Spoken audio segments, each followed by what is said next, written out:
Bismillahirrahmanirrahim. Assalamu alaikum, everybody. My name is Arifi, and welcome to 1001 American Muslim Nights, where I talk about living our deen right here in the US of A.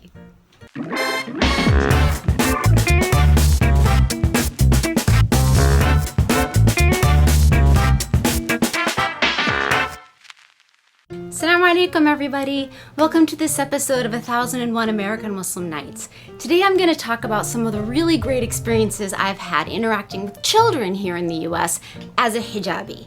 Now, what's really cool about this is a lot of times I'm the first hijabi these kids have ever seen. And because a lot of these kids are young enough that they haven't really learned social norms of politeness, they don't know that you're not supposed to point at someone and be like, "Mommy, why is that on her head?" Now, as you might have noticed, I like to play with my scarves kind of a lot. I like to occasionally look like a fairy princess and wear my princess tails. And one time when I was in the grocery store, I had a little girl point at me and go, "Mama, it's Mary!" Because in the Bible and in the paintings in the church, Mary's always pictured wearing a blue veil, and I was wearing my scarf kind of like this, just kind of fluttering down the side a little bit.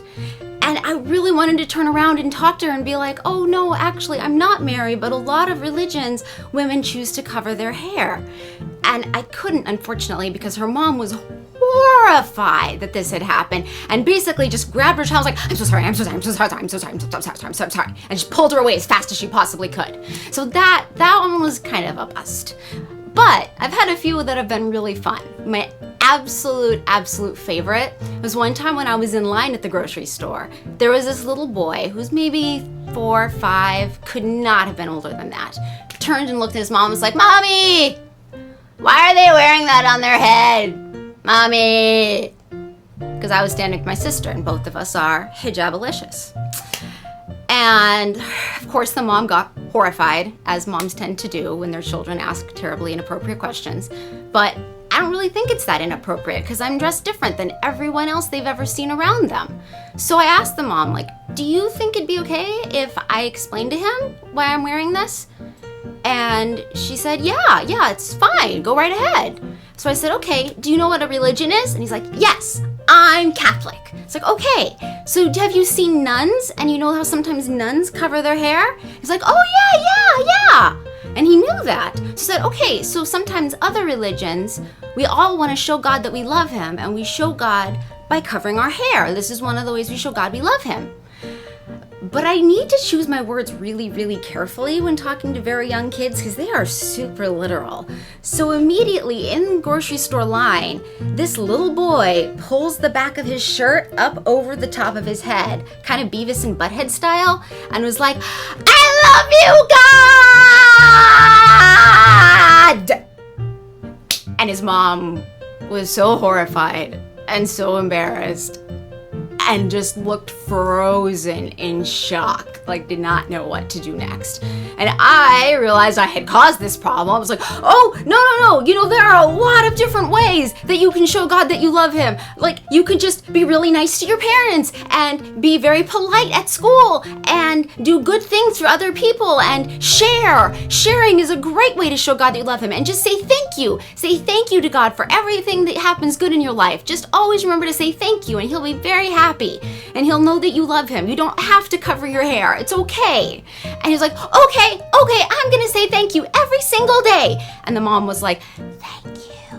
And she walked away. The last thing I'm gonna tell you about is one that I'm not particularly proud of because I didn't act very well. So you guys know I live in the DC area. I ride the metro a lot. It's basically a train subway system that goes around town. And I've experienced 3 incidents of pretty severe harassment over the last 8 years. It's normally a great experience. But I'm always a little bit on my guard, especially when I'm on my own in public, because I'm about 5 feet tall. I just get a little nervous. So I'm sitting on the train by myself and I feel someone reach over and start to pull back my scarf. And I am the kind of person who gets really pufferfish like when I'm defensive because I know I'm so little and I can't really actually fight back at all. I just pretend I'm bigger than I am. So I got myself all bulked up and I turned around with my fist raised. I'm like, "Hey!" Oh! and there was a little girl with curly red hair staring up at me going, I just wanted to know what color your hair is. And so I had to quickly rearrange my face to like talk to a normal human little child instead of some jerk that was trying to take my clothes off on the train. And that's exactly what her dad said to her. Her dad was like, no, honey, you can't take people's clothes off on the train. That's not okay. You're never allowed to touch other people's clothes unless you ask them first, and you can never take their clothes off of them. And she was like, I was like, it's okay, sweetie, it's okay, it's fine. But the damage was done. I'd already pretty much ruined this poor child's day. The good thing about that experience, though, was it taught me how to deal with adults who are acting like children. So another adventure on the metro, there was a man standing in front of me who was definitely high on marijuana. Like, the smell was coming off of him so much that I was getting dizzy just by sitting in front of him. And the guy reaches over and just kind of like he's gonna pull back my scarf. And so I reacted exactly the same way the little girl's dad had. I was like, no, you cannot take off other people's clothing without their permission. No. And he's like, but I just wanted to see what color your hair is. It's like, it's the same color as my eyebrows. That is all. I was like, oh. Okay, cool. I've had a few other interactions with kids, but those were my favorite stories. So what about you? Especially if you live in a non-Muslim majority country, how have you interacted with children who are probably seeing hijab for the very first time? Has anyone ever tried to take your scarf off? Have people asked you why you wear that? Has anyone else ever been confused with the Virgin Mary? Let me know what happened with you. Let me know what you think. Hit us up on Facebook, Instagram, Twitter, Snapchat. It's all at Dean TV USA. You can email me directly at arifi@dean.tv as well. Thank you so much for watching. Assalamu alaikum.